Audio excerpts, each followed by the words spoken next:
Salut à toutes et à tous, c'est Revanino, j'espère que vous allez bien. Bienvenue dans la suite de cette playlist sur le langage de programmation C++. Dans cette vidéo, on va voir une notion qui n'est pas très compliquée, mais qu'il faut quand même voir parce qu'elle est importante. Ce sont les séquences de saut ou les instructions de saut. Ces séquences de saut se décomposent en 4 mots-clés, dont 2 qu'on a déjà vus sont return et break. On va voir les 4 aujourd'hui et on va bien évidemment voir break et return plus en détail. Sans plus attendre, commençons par prendre le premier exemple. On va prendre comme exemple le mot-clé break, qu'on a déjà vu dans les instructions switch. On va faire une petite boucle for basique qui va par exemple boucler jusqu'à 5 et qui va afficher un message quelconque, std cout.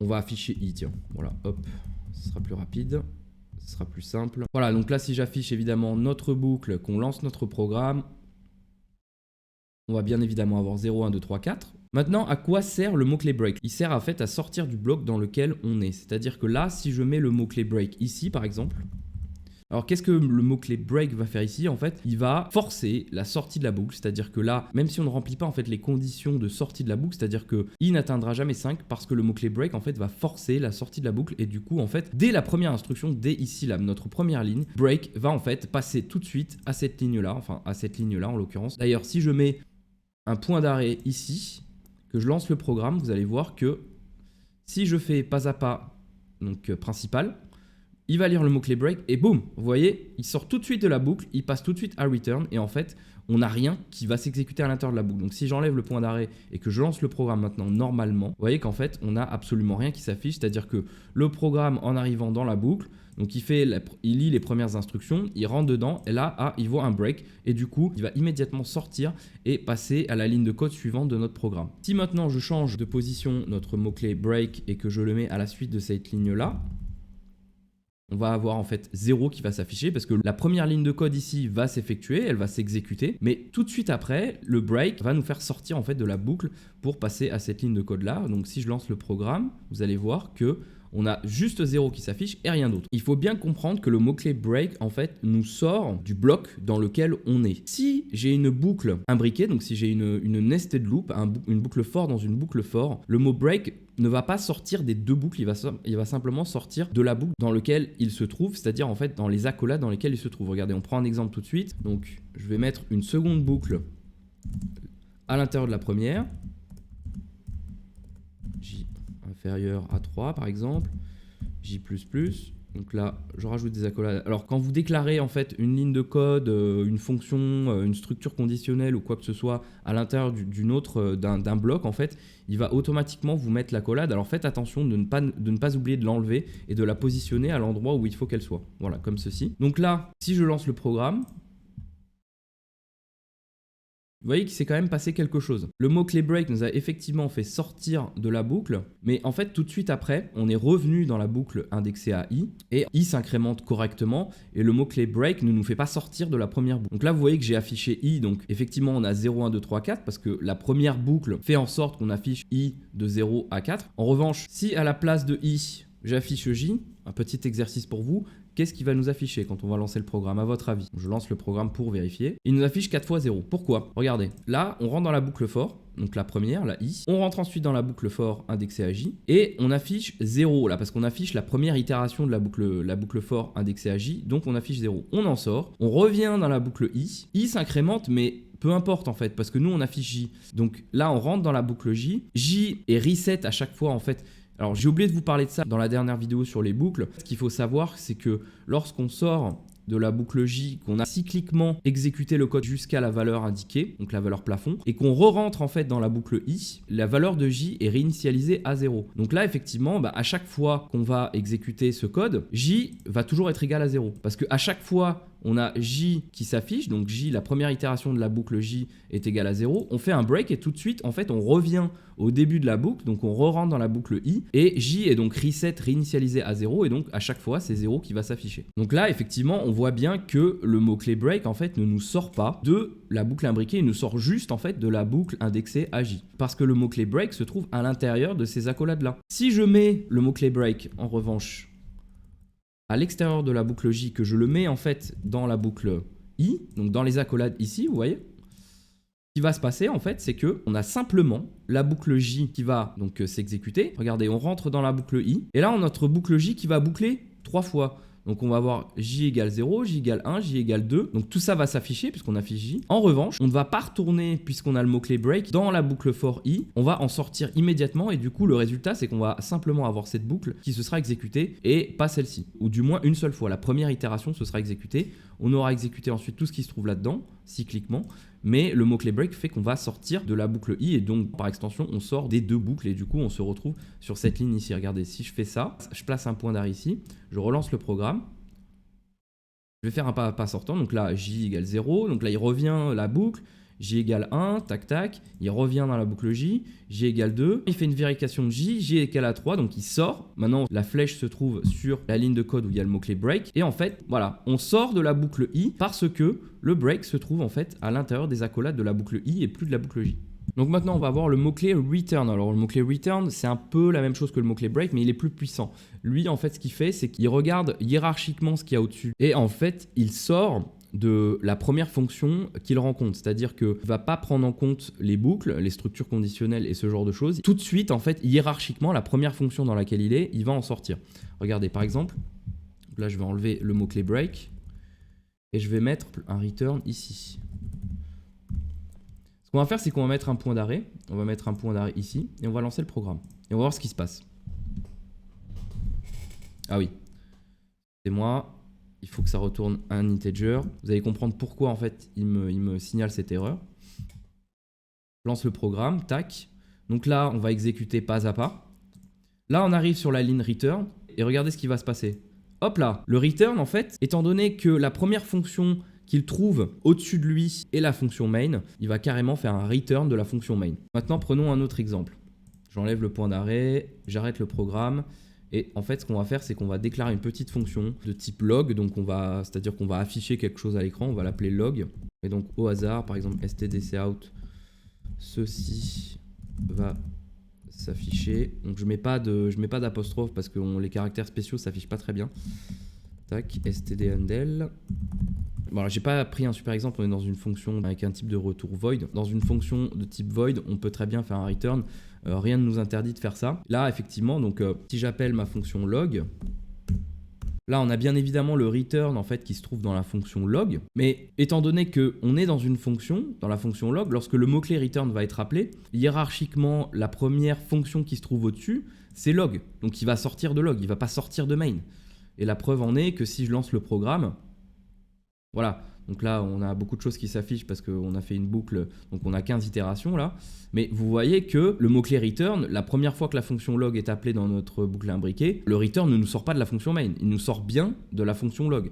Donc c'est vraiment important de faire la différence. Lorsque vous appelez le mot-clé return, enfin lorsque vous écrivez, lorsque vous saisissez le mot-clé return, il faut bien être conscient qu'il va sortir de la première procédure en fait, ou de la première fonction qu'il y a directement au-dessus. Donc là il s'avère qu'on est dans la fonction log. Alors quand je dis première fonction, je ne parle pas du bloc.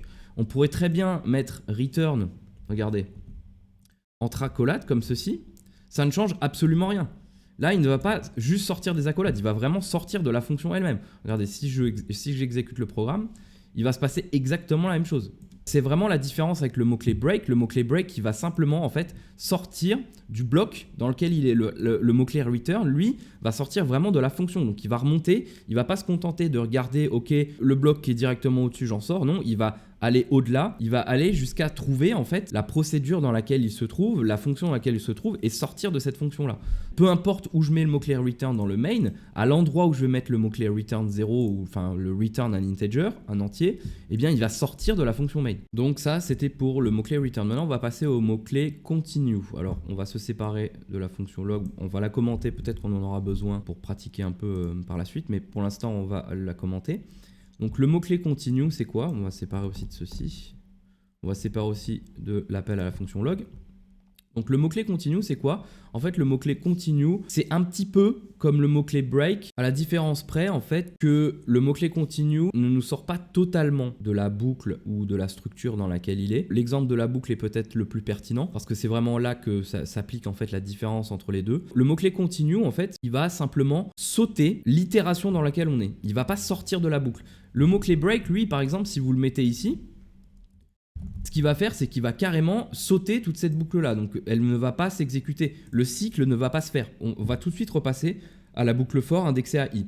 En revanche, le mot-clé continue, lui, il va pas sortir totalement de la boucle indexée à J dans ce cas-là. Il va simplement passer à l'itération suivante. Donc ça veut dire qu'il va pas exécuter ce qui se trouve après. Prenons un exemple. Je vais mettre une structure conditionnelle en if. Je vais mettre if i inférieur à 2, alors continue. Autrement, affiche i.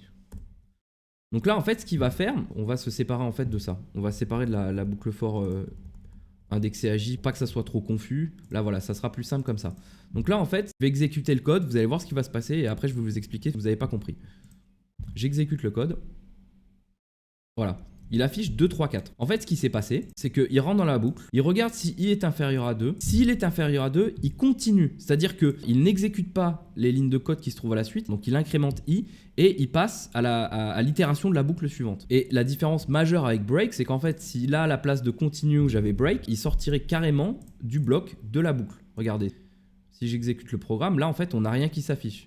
Parce qu'à la première itération, il fait une vérification, il regarde si i est inférieur à 2. I est égal à 0 au début, donc on est clairement inférieur à 2. Et donc il break. Donc il sort de la boucle, il n'exécute plus le code. Si en revanche on utilise le mot-clé continue, eh bien il va passer simplement à l'itération suivante. Il ne va pas afficher i, d'accord? Il ne va pas exécuter cette partie du code. Donc là, regardez, en fait, je vais placer un point d'arrêt pour que vraiment vous compreniez ce qui se passe. J'aime bien aller rentrer vraiment dans les détails et vous montrer vraiment ce qui se passe parce que c'est super important de comprendre vraiment comment fonctionne la syntaxe, le langage, les mécaniques, etc.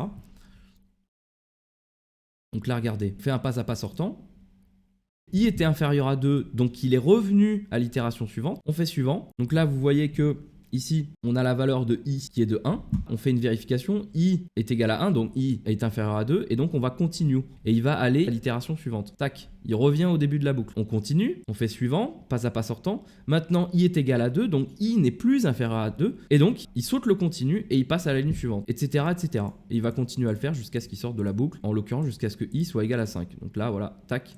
Maintenant, i est égal à 5 et on sort de la boucle. Donc, on va arrêter le programme, enlever le point d'arrêt et on va aborder le dernier mot-clé qui est le mot-clé goto. Alors en fait le mot-clé goto il vous permet de maîtriser un petit peu plus ce qui se passe avec les séquences de sauts. C'est-à-dire que goto va vous permettre de choisir, de préciser un endroit de votre programme où vous voulez aller, le nombre de lignes de code que vous voulez sauter. Si par exemple ici je mets donc goto 2 points, un mot comme ça déclaré dans le programme tout seul suivi de 2 points, en fait le compilateur comprend que c'est l'endroit où il va devoir aller lorsqu'on va utiliser le mot-clé goto suivi du nom, un peu comme un chapitre en fait, un peu comme une indexation de notre programme. Là regardez, si je fais goto, bon, c'est pas forcément très judicieux d'avoir utilisé le même mot. Donc là si je fais déboguer, je lance le programme. Donc on voit pas bien ce qui se passe, on va faire autrement pour que ce soit plus clair pour vous. On va déclarer une variable. Par exemple, int a égale 8. Et on va l'afficher ici. std cout a std handle. Regardez. On relance le programme.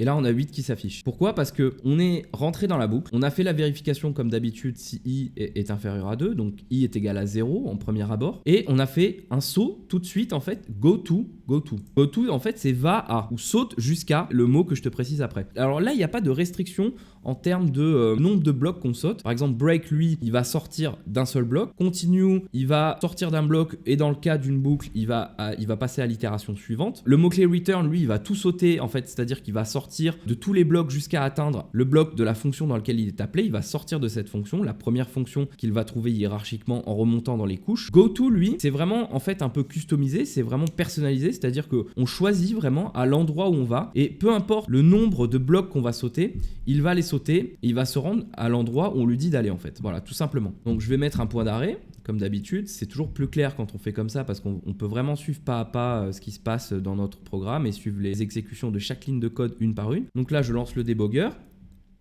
Tac.